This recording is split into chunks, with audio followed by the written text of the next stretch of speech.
자, 그 다음 수익의 이연, 비용의 이연 들어가도록 할게요. 9월 1일에 주 연두는 1년치 임차료를 120만원을 현금으로 납부했다. 비용 처리하시오. 자, 비용 처리하라고 하면 임차료 처리하겠죠, 우리? 그죠? 임차료, 대변에 현금 하고 처리할게요. 대변에 현금 나가요. 120만원. 왜요? 임차료 내느라고요. 월세를 1년치를 한꺼번에 냈대요. 그런데 문제가 있죠. 9월 1일이거든요, 지금. 그런데 임차료라는 비용으로 120만원이나 이차 잡으면 이게 어떻게 되냐는 거예요. 사실은 임차료라는 비용은 단기분은 9, 10, 11, 12 4달치만 임차료여야 돼요. 여기는 언급이 없지만 월할 계산한다고 할게요. 월할 계산이라는 것은 월별로 나누라는 거예요. 1년치 120만원이니까 한 달에 10만원 잡으면 사실 올해치 임차료는 40만원만 돼야 하는데 지금 이대로 비용 처리한 다음에 넘어가면 손익계산서에 80만원어치나 과대하게 잡힌다는 거죠. 왜곡이 온다는 거예요. 그래서 임차료라는 비용이 얘가 이렇게 발생했는데 결산 수정 분계를 통해서 줄어들게 해요. 그래서는 해서 임차료 계정에 40만원만 남게 하고자 함이라는 거예요. 수정 분계를 한다는 건. 단기분만 남기고 차기분을 빼 대변에 이런 뜻입니다. 대변에 임차료를 빼요. 얼마를 빼야 할까요? 내년 8월 말까지겠죠. 내년 8월 말까지니까 80만원이 대변에 나가야 돼요. 그래야 단기분만 남겠죠. 1년치 중에 차기분을 빼면 단기분이 남겠죠. 그리고 차변에 대변에 왜 빼나요? 하고 쓰는데 비용을 왜 빼나요? 선급해둔 비용이거든요. 내년 걸 미리 내놨다 이거예요. 내년 거 미리 내놨어요 라고 해서 자산으로 처리합니다. 여기 자산 감소했거든요. 80만원이 더. 그래서 그 비용이 선급 비용이란 자산입니다 라고요. 이 부분은 내년에 다시 이쪽에 와서 증가하면 돼요. 내년 비용이니까. 그래서 내년 비용을 내년에 잡게 하기 위해서 내보내 주는 거, 이것을 비용의 이연이라고 해요. 비용의 이연에는 반드시 선급이라는 단어가 등장해야 돼요.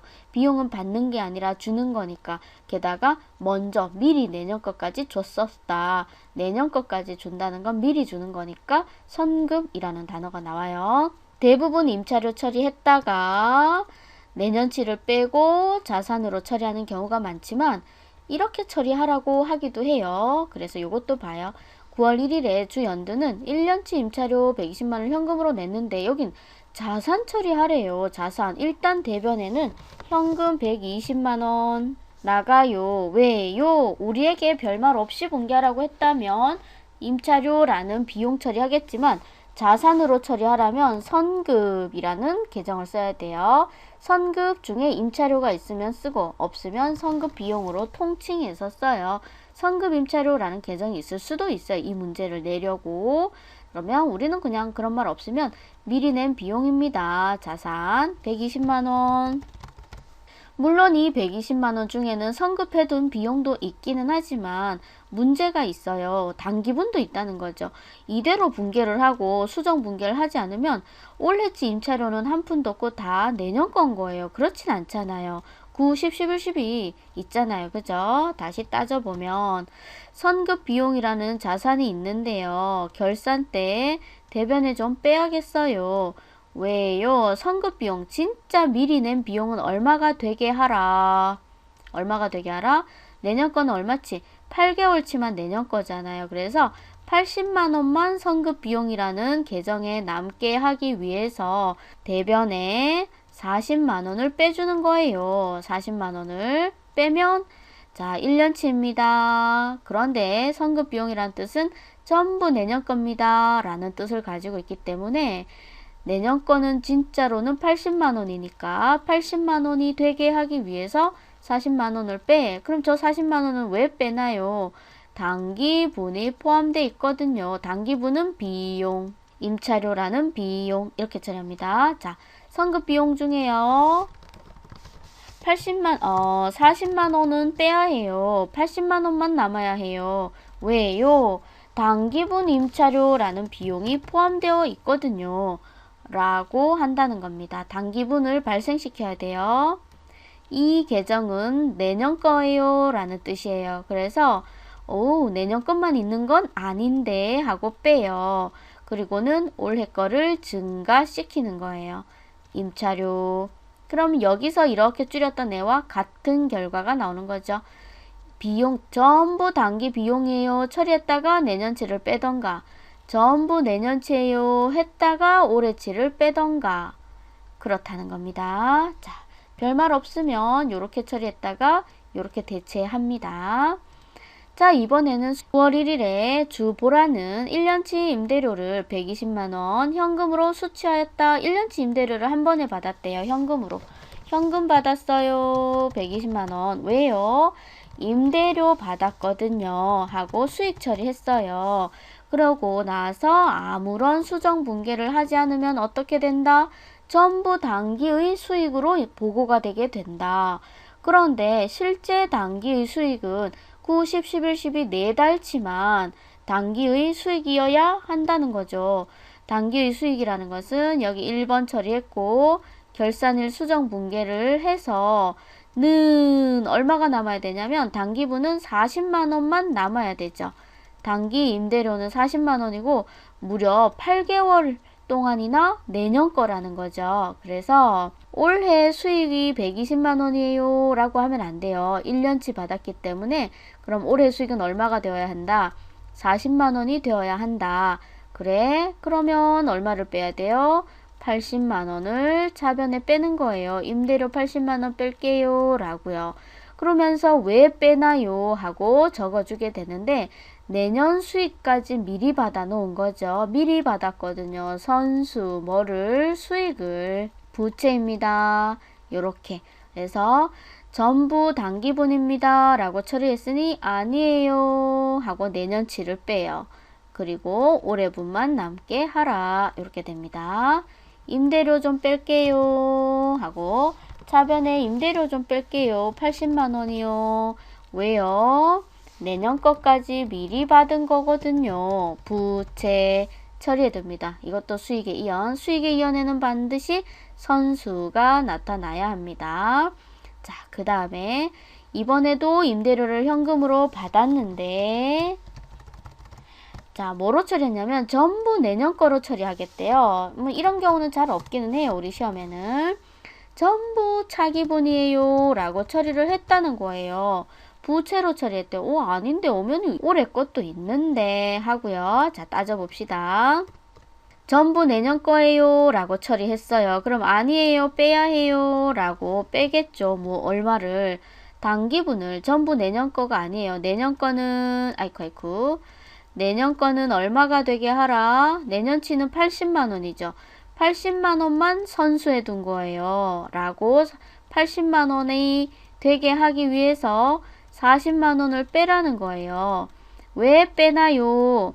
단기분도 있거든요. 단기 임대료 있거든요. 하고 올해치를 발생시키는 거예요. 전부 내년 거예요 했다가 아니요 올해 것도 있어요 라고 해서 내년 거는 80만원 8개월치만 되게 올해 4개월치를 증가시켜라.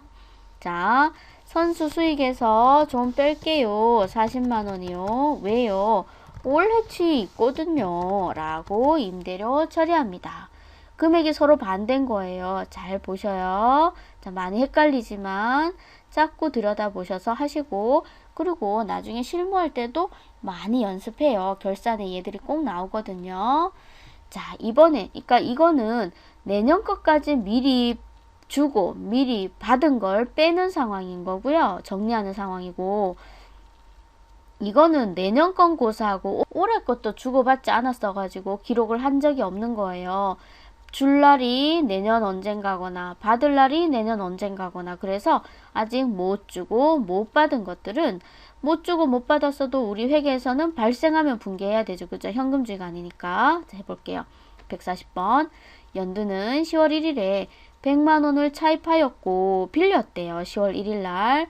원금과 이자는 내년 9월 말에 갚기로 했대요. 이자는 연 12%, 그러니까 112만 원을 내년에 주겠죠.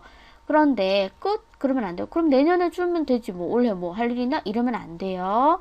봐요. 이 돈을 우리가 10월 1일에 빌렸단 말이에요. 12개월 불리기로 하고 그러면 이자는 내년에 12만 원을 주겠지만 주는 건 내년에 주는 게 맞지만 10, 11, 12, 세 달치 이자가 올해 있잖아요. 올해치 세 달 이자를 인식시켜야 하는 거예요. 그래서 연 12%인데 100만 원이니까 12만 원. 그런데 세 달치니까 한 달에 만 원 해서 이자 비용이 발생했어요. 아이고.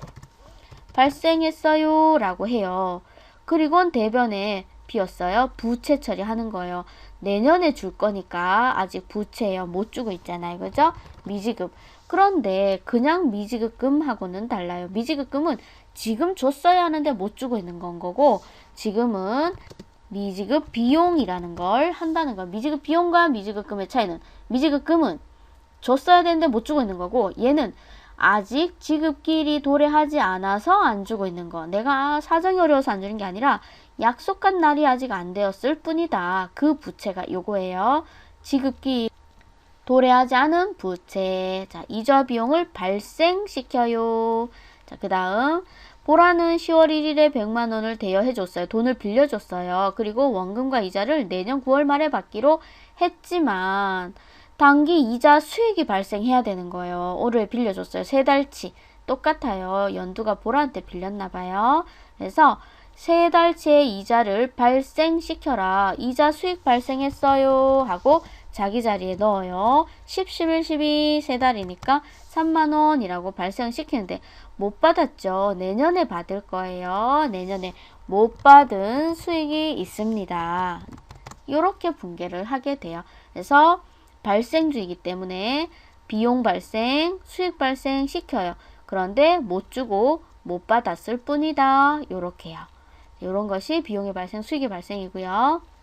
그 다음 결산일 현재 12월 월세 만원을 미지급한 상태다. 원래 12월 월세는 언제 줘야 되냐면 매월 말에 주기로 했대요. 그 달의 월세는 그 달 말에 주는 거래요. 다시 말하면 오늘이 지급일인 거죠. 월세 지급일. 그쵸? 자, 줬건 못 줬건 발생했어요. 임차료 만원 발생했어요. 근데 못 주고 있는 거죠. 미지급. 그 다음 미지급 금일까? 미지급 비용일까? 이거는 도래했어요. 오늘이 지급일이거든요. 그래서 도래한 거는 미지급 금입니다. 그런 구분. 그래서 지급일이 다음 달 1일이기만 해도 당장 내일이기만 해도 이건 미지급 비용입니다. 도래하지 않았어요. 아직 하루가 남았죠. 그런데 오늘은 지급일입니다. 그래서 도래했다 해서 얘는 미지급금이에요. 자, 이런 것도 있고 자 마지막으로 외화 환산 손실 외화 환산 이익이라는 걸 해보도록 할게요. 외화 단기 대여금이 있대요. 외화로 빌려준 돈이 있는데 100만원 빌려줄 때는 달러당 1000원일 때 빌려줬는데 기말 현재 기준 환율은 달러당 1200원이 되었대요. 자, 생각해 봅시다. 우리가 빌려주는 날 대변에 뭐 보통예금 나갈게요. 외화로 나갔으니까 보통예금 나가요. 100만원. 왜요? 단기 대여했거든요. 얼마요? 100만원이요. 했는데 결산 수정 분계를 거친 후 어떻게 되어야 되냐면 오늘은 결산일이고 재무상태표 기준으로 보고가 되어야 하는데 이 단기 대여금을 오늘의 환율로 적용을 시켜 보니 달러당 1200원이고 100만원 이치면 1000달러 빌려줬었던 거죠. 그러면 그걸 대입하면 오늘 120만원의 대여금이 있는 거로 보고되어야 한다는 거예요. 오늘의 환율로 적용시켜야 돼요. 12월 31일 현재 우리는 자산부채 자본이 이만큼 있습니다. 라는 걸 보고하는 장부가 재무상태표니까. 그랬을 때, 자, 100만원어치는 빌려주는 날 이미 분계가 되어 있고, 지금 우리는 120만원이 되게 하려는 거예요. 그걸 이 결산일 날 분계를 합니다. 그러면 어떻게 해요? 단기 대여금을 늘려야겠죠. 20만원어치. 20만원어치 늘어요 라고 하면 기존의 거랑 플러스 돼서 이렇게 잔액이 돼요. 그러면 왜 느는데요? 하고 써야 되죠. 수익. 자, 대변은 수익입니다. 그 수익의 이름이 외환 차익은 안 돼요. 외화 환산 이익이라는 거예요. 외화 환산 이익이 났거든요. 외화를 환산했더니 이익이 났네요 라고 한다는 거예요. 외환 차익과 무슨 차이냐? 외환 차익은 이 대여금을 돌려받는 날 보니까 빌려주는 날보다 현금이 더 많이 들어오네. 왜 더 들어오니? 할 때 그때 쓰는 게 외환 차익이에요. 그러니까 돌려주고 돌려받을 때 쓰는 거고요.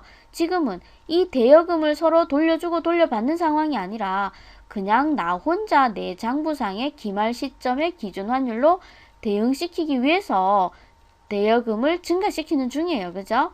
이때는 외화, 얘는 결산일에만 써요. 온리 결산일에만 써요. 그런데 얘는 갚는 날 쓰는 거예요. 기중에 갚을 수도 있고 기말에 갚을 수도 있죠. 그러니까 얘는 언제고 발생할 수 있고 얘는 결산일에만 발생한다. 그날 기준으로 재무상태표를 보고해야 되기 때문에 그날 기준의 환율로 맞춰주기 위해서 쓰는 거예요. 외화.